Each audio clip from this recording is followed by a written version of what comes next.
A maratona da vida. Nós estamos encerrando hoje a conversa sobre esse tema, essa nossa série, que foi iniciada há mais ou menos 7 semanas atrás. Maratona da vida. Eu não sei se você percebeu, mas hoje foi o dia da maratona nas Olimpíadas do Rio.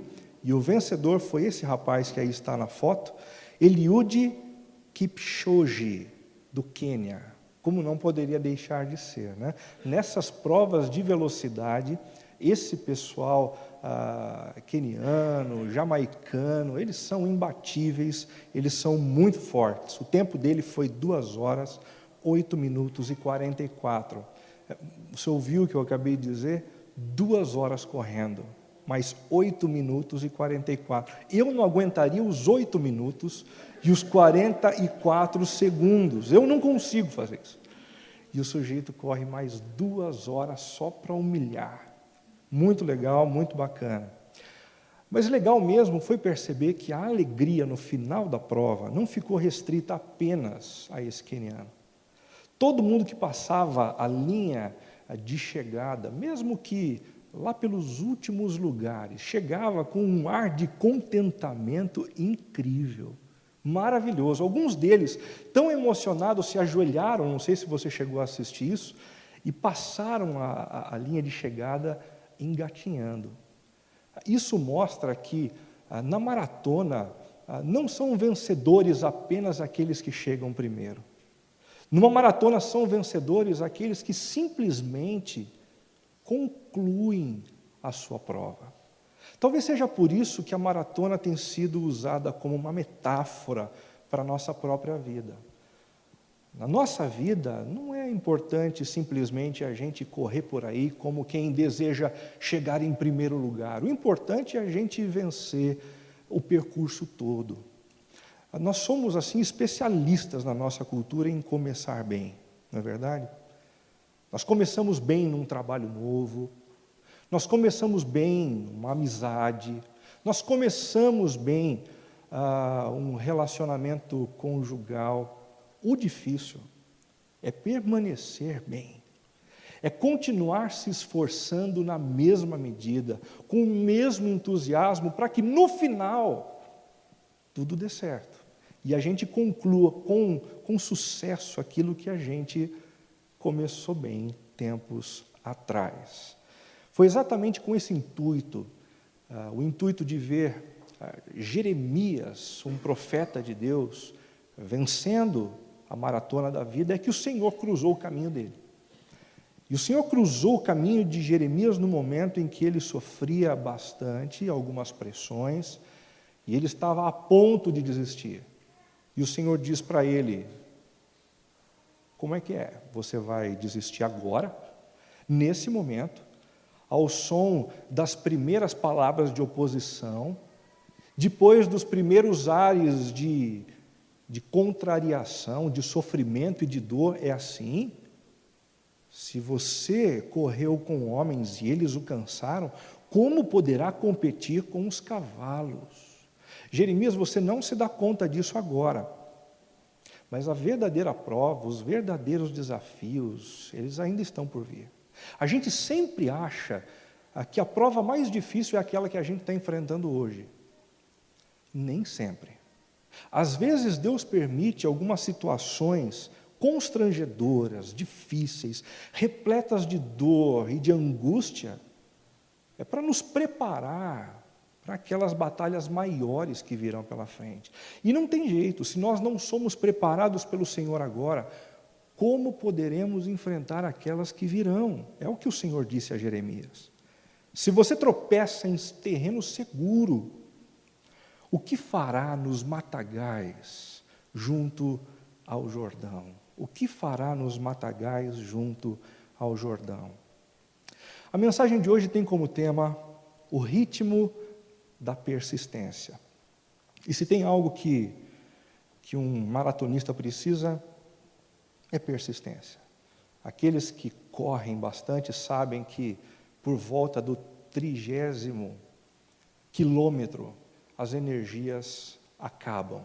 E o que leva um maratonista até o o quilômetro 42 já não é mais a condição física, já não é mais o que ele acumulou em termos de gordura no corpo, mas a sua disposição, a sua coragem, a vontade de vencer.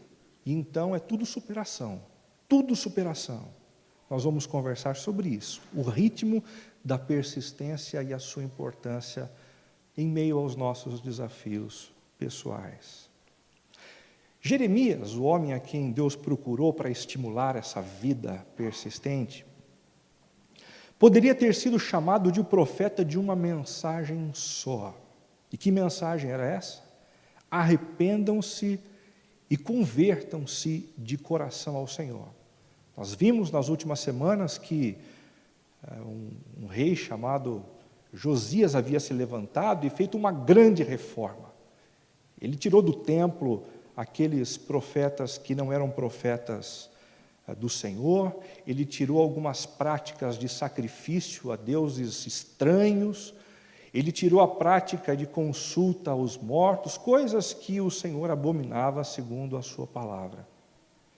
O culto estava completamente limpo, mas o coração das pessoas não.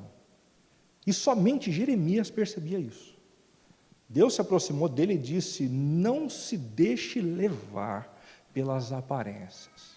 O pessoal tem ido ao templo, o culto está organizadinho, a religião está aparentemente ok, mas por dentro as coisas estão complicadas.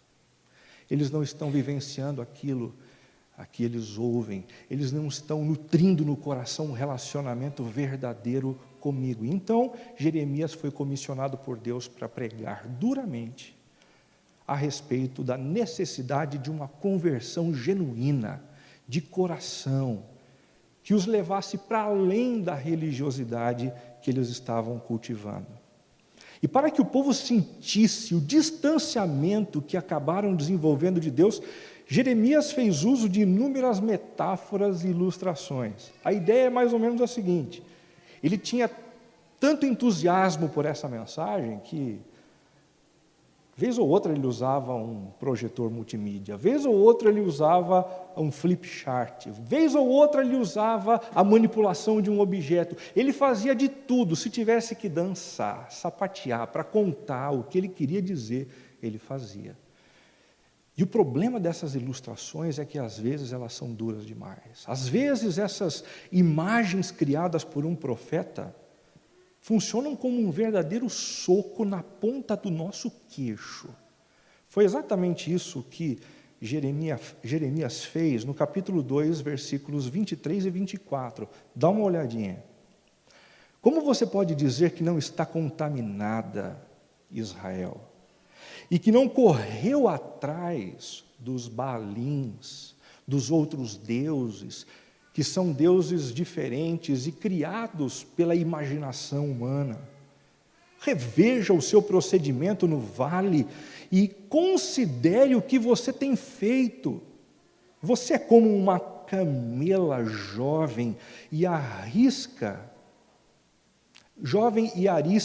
que corre para todos os lados, como uma jumenta selvagem habituada ao deserto, cheirando o vento em seu desejo. Quem é capaz de controlá-la quando está no cio?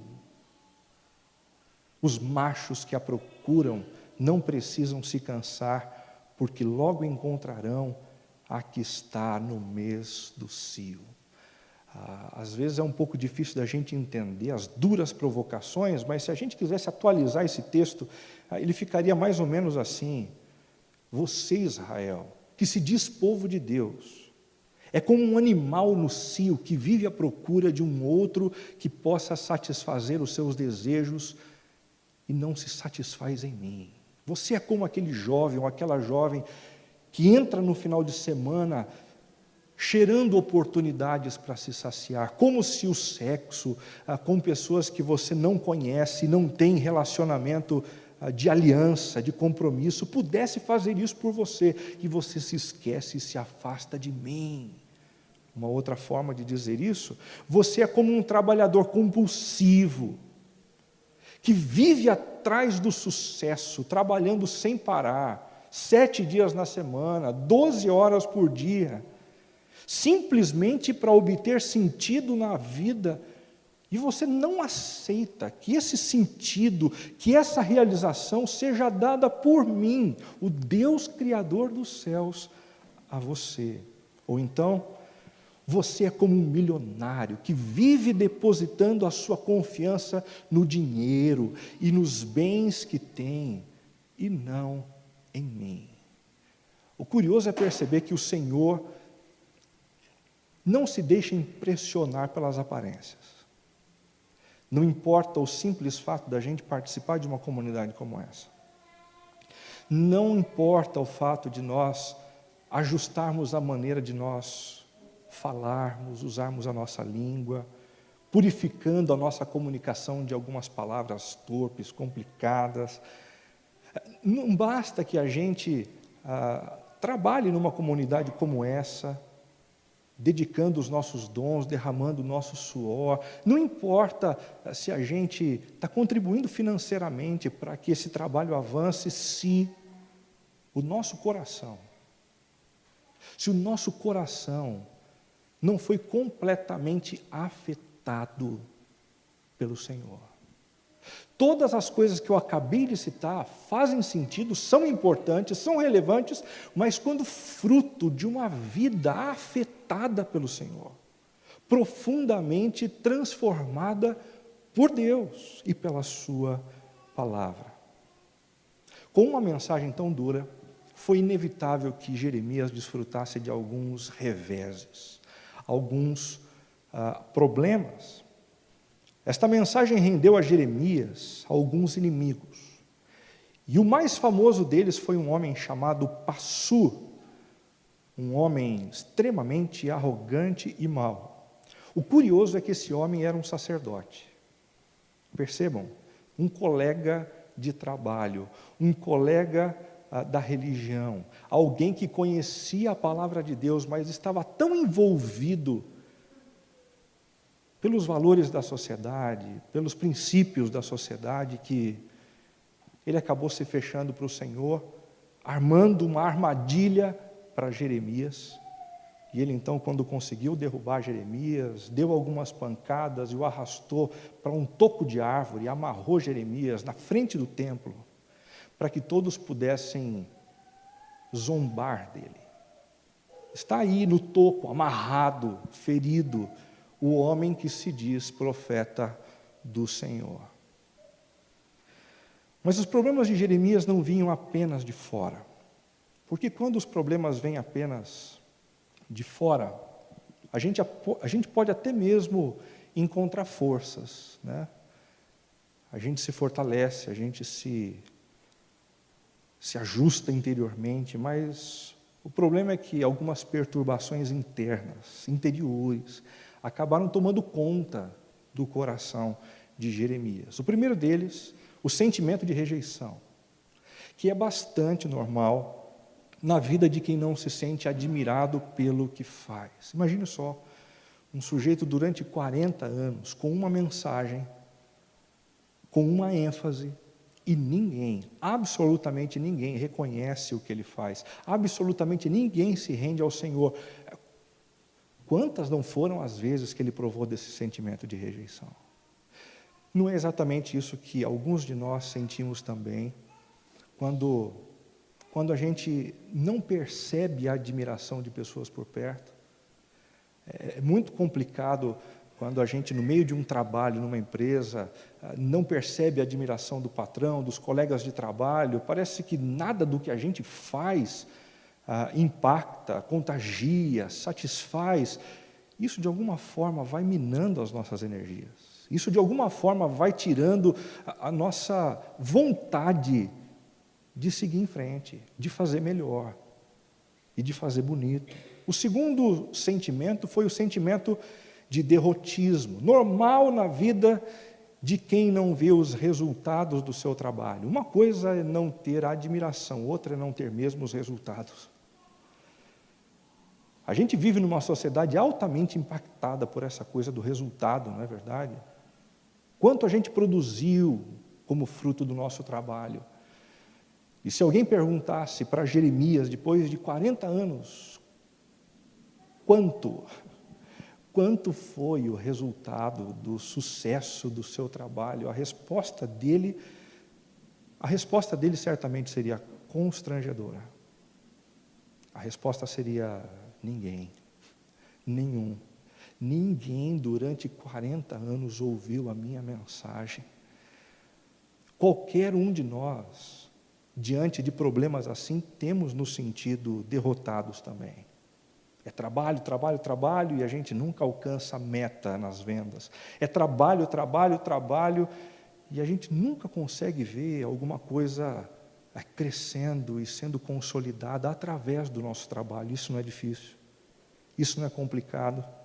Um terceiro sentimento foi o sentimento de incompreensão, normal na vida de quem acreditava fazer a vontade de Deus. Ele foi levantado por Deus para fazer esse trabalho. E agora você imagina o que aconteceu com o coração desse profeta quando aquilo que Deus pediu que ele fizesse não dava certo em termos de sucesso numérico e concreto. Deus, eu não estou entendendo. Não foi o Senhor que me mandou para essa situação? Não foi o Senhor quem me comissionou? De alguma forma a gente tem gravado no nosso inconsciente aquela ideia de que se nós estamos no lugar certo e na hora certa, porque fomos colocados ali por Deus, tudo tem que florescer, não é verdade? Renato, Deus me pediu que eu abrisse esse negócio. Eu orei, as portas foram abertas e agora eu estou nesse negócio. E por que não está dando certo? Será que eu ouvi errado?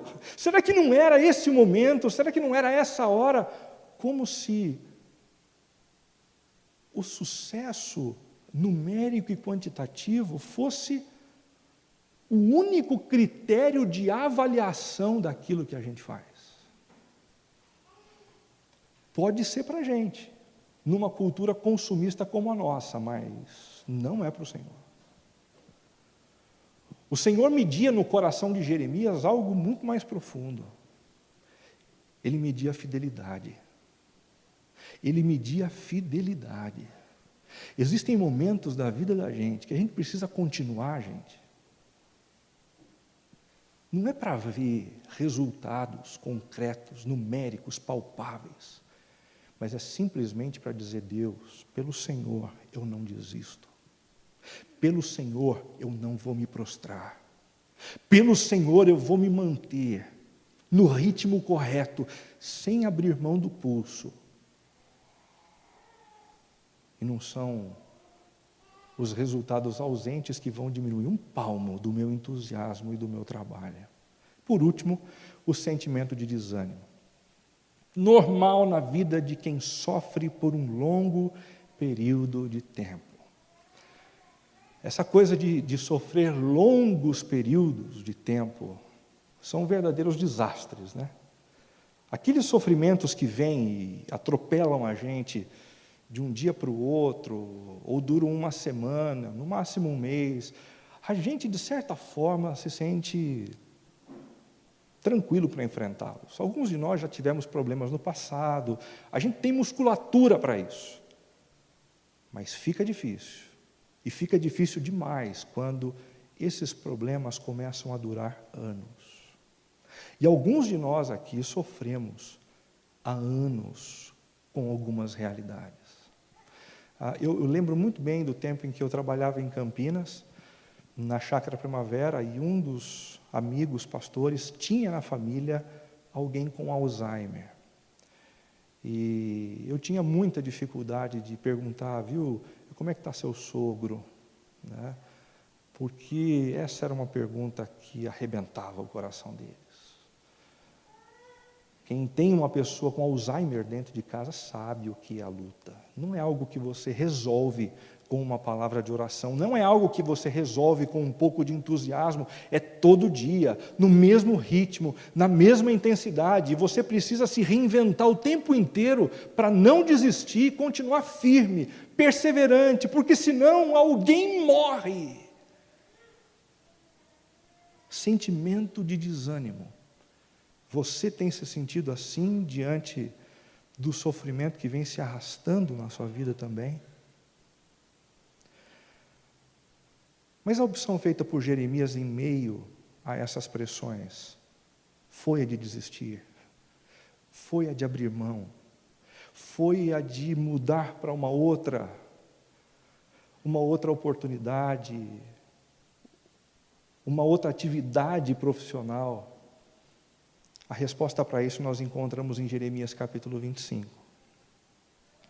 Durante 23 anos, preste atenção, durante 23 anos, desde o 13º de Josias, filho de Amon, rei de Judá, até hoje, tem vindo a mim a palavra do Senhor.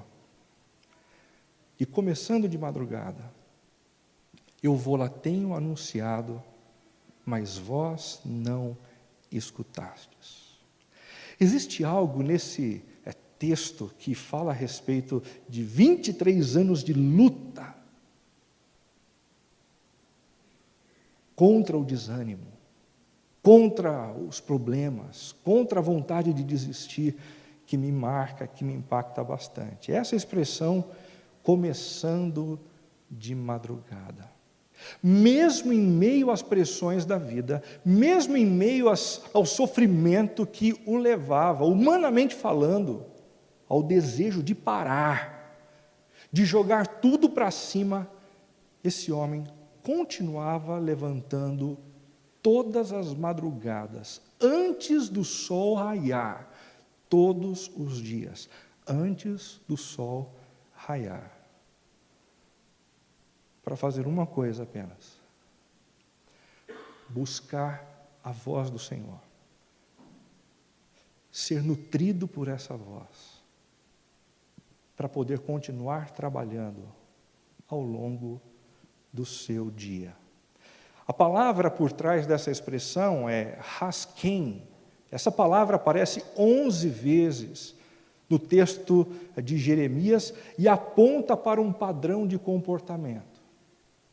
Essa história de buscar o Senhor pela manhã não era algo casual, algo que acontecia esporadicamente, mas era algo que estava enraizado na prática de vida desse homem.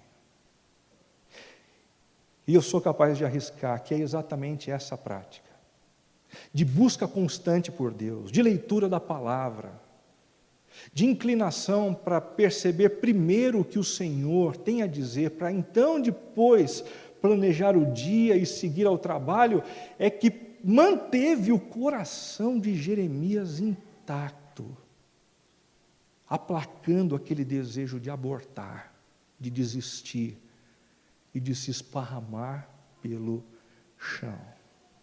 A devoção pessoal, gente, é um verdadeiro antídoto contra uma porção de coisas ruins. Em primeiro lugar, é um antídoto contra a preguiça. A devoção pessoal é um antídoto contra a preguiça. Nós damos pouca importância a essa coisa da preguiça, mas um homem chamado Evagrio de Pôntico nos disse, na sua obra 7 Pecados Capitais, que preguiça é uma das matrizes do mal dentro do coração humano. Existem pessoas que tendem ao mal e se perdem na vida por conta da imoralidade. Existem pessoas que se perdem na vida e acabam no meio da jornada por conta da sua avareza, outros por conta do orgulho, mas outros, diz Evagrio de Pôntico, por causa da preguiça. A preguiça tem encerrado uma porção de gente na mediocridade. Você já conheceu alguém de quem você diz assim: puxa vida, esse rapaz tem tanto potencial, essa moça tem tanto potencial, mas vive ao mesmo tempo tão aquém de tudo que ela poderia viver? Você conhece gente assim? Alguém já disse isso para você em algum momento da sua vida? A preguiça pode destruir a vida de muitos de nós. E a nossa devoção pessoal buscando ao Senhor pela manhã e ajustando o foco do nosso trabalho, pode nos curar. Pode criar anticorpos contra esse problema. Porque no momento da nossa devoção, nós nos lembramos de que o trabalho não é um exercício de minha realização pessoal simplesmente para o meu sucesso. O meu trabalho, como diz a palavra do Senhor, é tão somente um meio de nós glorificarmos a Deus através daquilo que nós fazemos. Enquanto nós manipulamos as coisas ao nosso redor, produzindo riqueza, abençoando as pessoas, isso é algo que glorifica o Senhor. E é por isso que um cristão precisa trabalhar e precisa trabalhar arduamente, independentemente da presença do patrão ou não. Por quê? Porque nós servimos ao Senhor. Nós servimos ao Senhor. A devoção pessoal é um antídoto contra a preguiça. É também um antídoto contra a obstinação. O que é a obstinação? Essa coisa de viver como se Deus não existisse e como se Deus não tivesse absolutamente nada a ver com aquilo que nós fazemos. É encerrar os olhos na história. Tem gente que acredita em Deus, mas, para falar a verdade, acredita em Deus de domingo. Num momento como esse, levanta os olhos para o Senhor, mas quando a segunda-feira chega, vive como um verdadeiro ateu, encerrando os olhos no trabalho, no sucesso pessoal, na busca por dinheiro, por realização, e puxa o tapete se for necessário, e entra na roda viva, como se Deus não tivesse absolutamente nada a ver com o seu dia a dia. E aí a espiritualidade vai voltar a funcionar no domingo. Gente, isso é um absurdo, isso gera uma enfermidade no nosso coração, isso gera esquizofrenia. Isso gera esquizofrenia. A nossa devoção pela manhã nos faz lembrar que tudo que nós fazemos tem a ver com Deus. Os passos que eu dou na relação com outras pessoas, amizades que eu tenho, contatos que eu faço, ligações que eu dou, a maneira como eu lido com uma crítica, tudo isso tem a ver com algo que é depositado aos pés de Jesus. E o que nós queremos depositar aos pés de Jesus? Em terceiro lugar, a devoção é um antídoto contra o imediatismo. O imediatismo que tem feito da gente absolutamente incapaz de se submeter a processos. Nós queremos resultados agora. Então a gente entra num ambiente de trabalho novo e nós queremos os melhores benefícios no início do trabalho, nós queremos o reconhecimento no início do trabalho, nós queremos a glória no início do trabalho, nós queremos tudo já, para ontem. Mas reconhecimento não se constrói assim. Sem tempo de trabalho num lugar, sem uma dedicação que mostra para aqueles que estão sobre nós, de que nós não estamos ali de bobeira, por acaso, não há o que reconhecer. Trabalho, perseverança, determinação, rompendo contra o imediatismo. A oração e a leitura da palavra pela manhã nos ajudam nisso. É quando a gente ganha foco, ajusta as lentes para o nosso dia a dia, e então a gente diz: Senhor, mesmo que eu não tenha os resultados agora, me mantém firme. Eu quero continuar lutando. Pai, mesmo que o meu casamento não dê para mim o retorno que eu gostaria neste momento, nessa hora, e eu não obtenha a felicidade e o prazer que eu gostaria de receber, eu vou me dedicar perseverantemente nessa direção para que num processo eu venha provar disso. Gente, existem coisas que só um processo produz. No mundo urbano, a gente aperta um botão e as coisas acontecem. Mas no mundo rural, não. No mundo rural, o pessoal lança as sementes, molha a terra e depois entra na casa e fica esperando. É por isso que uma música como a do Lenine, Paciência, é uma música que nos deixa tão desconfortáveis. Está com vontade de jogar tudo para cima? Paciência. Está com vontade de abortar algum processo? Calma. Devagar. Do contrário, você nunca vai provar os benefícios de quem correu de fato uma maratona.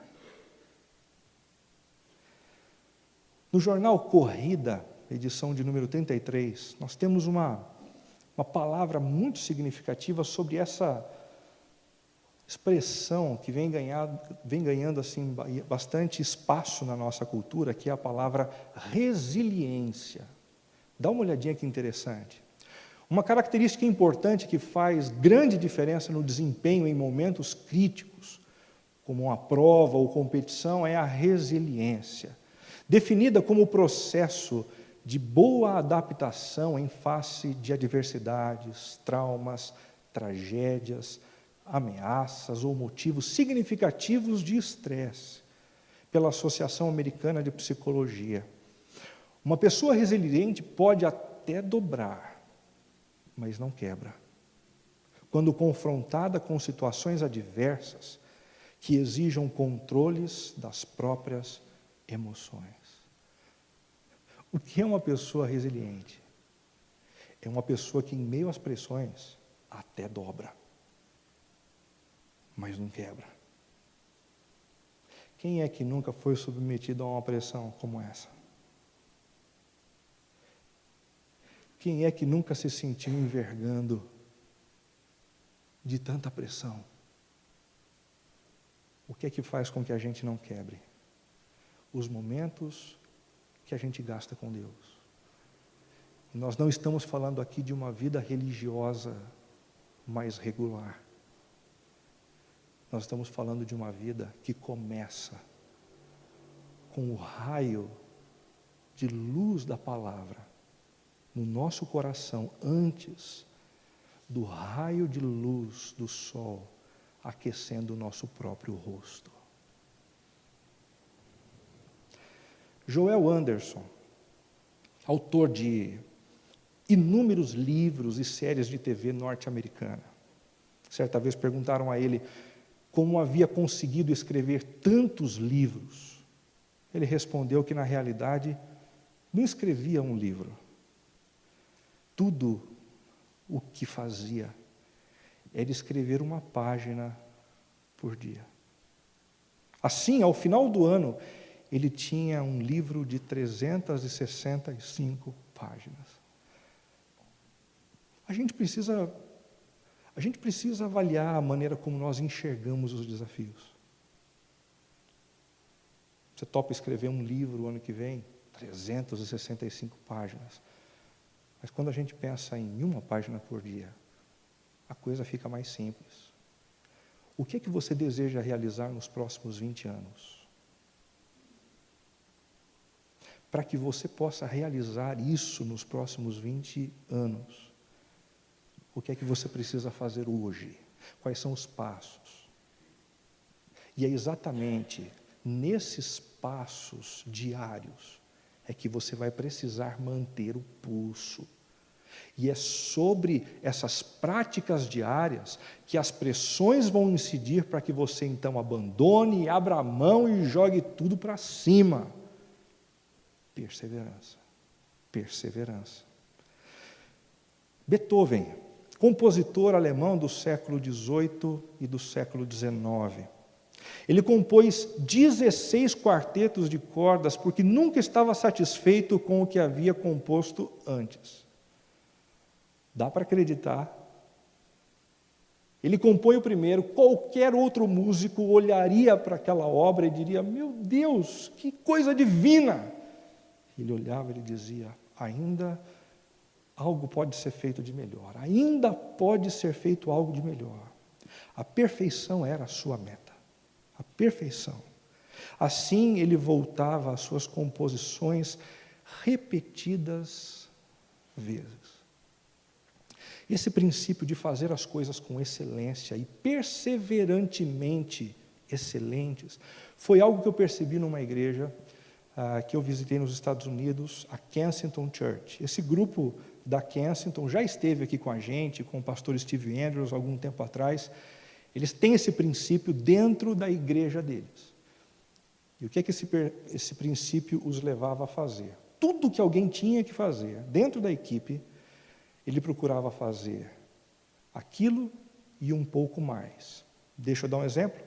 Se alguém tinha que montar uma sala para que as crianças funcionassem ali, as cadeiras eram colocadas, uma cortina era colocada, uma mesa para o professor era disponibilizada, uma TV também. Mas, de repente, aparecia um vasinho de flor. Quem precisa de um vasinho de flor? Mas, dentro da filosofia daquela comunidade, aquilo era a expressão maior de excelência. Nós sempre vamos fazer aquilo que nos cabe fazer e um pouco mais, porque o que nós estamos fazendo é para o Senhor. Você imagina como funcionaria um princípio como esse dentro da sua empresa, dentro do seu comércio, se você conseguisse contagiar as pessoas que trabalham com você, para que elas servissem assim, dessa forma, em tudo o que há para fazer, excelência no que precisa ser feito, e algo a mais, porque é feito para o Senhor. O problema é que, em meio aos nossos desarranjos, a gente não quer nem mesmo fazer aquilo que nos cabe. Porque a gente, de alguma forma, perdeu o referencial de a quem a gente serve. Agostinho é o terceiro exemplo que eu queria dar.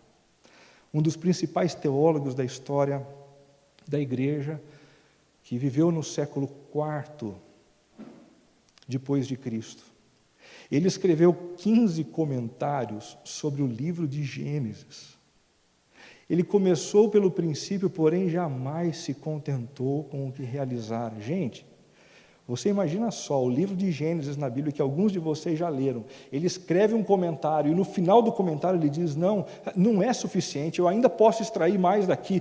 Então ele escreve o segundo, e ele escreve o terceiro, o quarto, 15 comentários sobre um mesmo livro da Bíblia, porque ele diz, há muito a ser trazido de riqueza desse baú, há muito tesouro a ser descoberto. A gente só consegue fazer isso com persistência, com trabalho,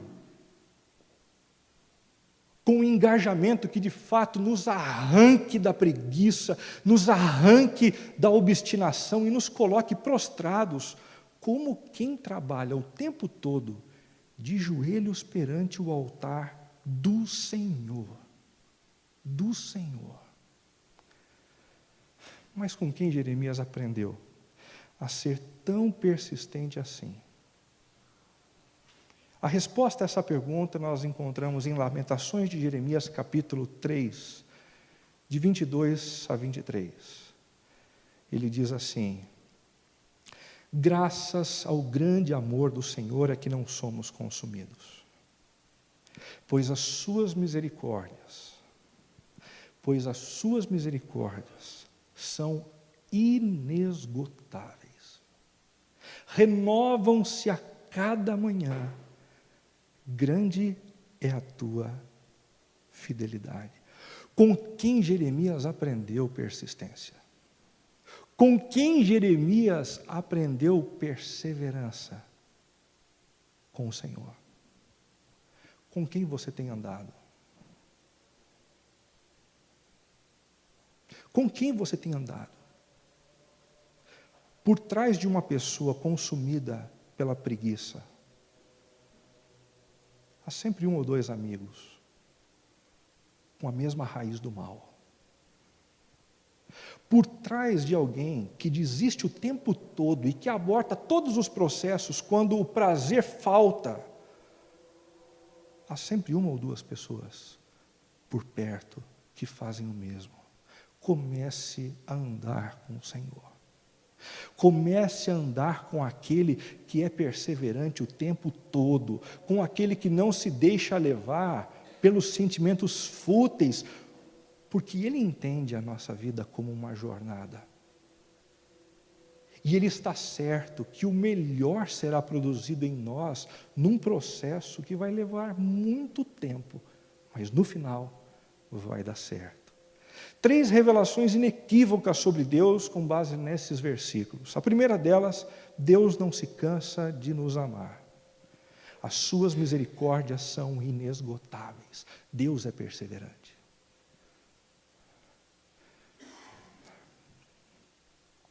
E sabe por que Deus não desiste de nos amar? Não é porque Ele não tenha razões para isso. Mas é porque todas as razões que nós damos para o Senhor, a fim de que Ele não nos ame, foram tomadas por Ele, lançadas sobre a pessoa de Jesus, na cruz do Calvário, e pagas com a morte do Filho dele.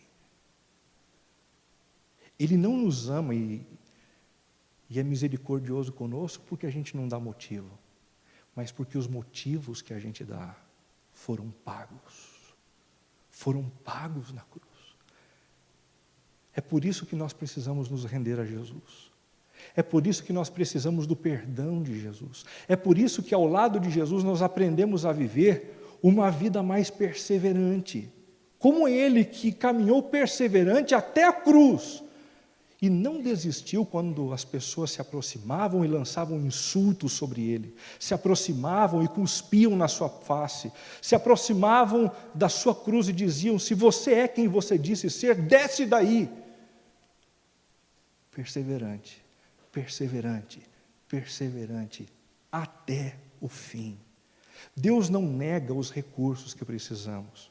As misericórdias de Deus se renovam a cada manhã. Às vezes a gente se sente desconfortável em imaginar algumas situações que poderiam acontecer na nossa vida, porque a gente diz: a gente não dá conta. Se eu perdesse os meus filhos, se a minha empresa quebrasse, eu não suportaria. A gente diz isso porque a gente ainda não recebeu os recursos de Deus para enfrentar elementos surpresas do futuro. E é por isso que a ansiedade é tão danosa. A gente antecipa o sofrimento por algo que ainda não aconteceu e lida com a história sem os recursos de Deus para enfrentar a situação. Calma. Espera um pouquinho mais. Basta a cada dia o seu próprio mal, pois as misericórdias do Senhor se renovam a cada manhã. É só buscar pela manhã, de madrugada, antes que os raios do sol toquem o nosso próprio rosto. Está disponível.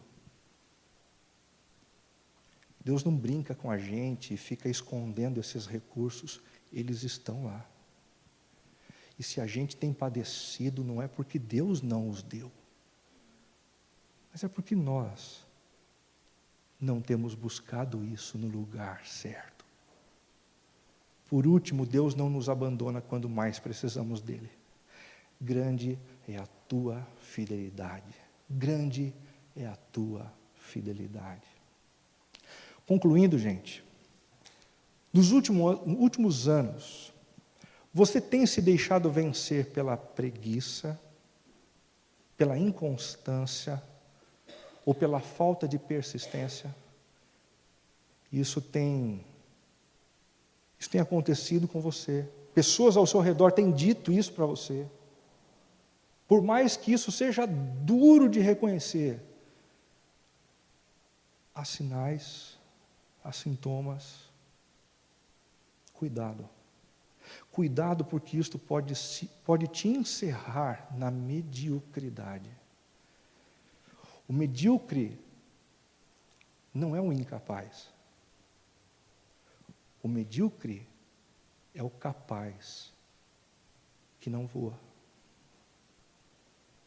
É aquele que tem os recursos, mas cedeu à assedia, que desistiu, que parou.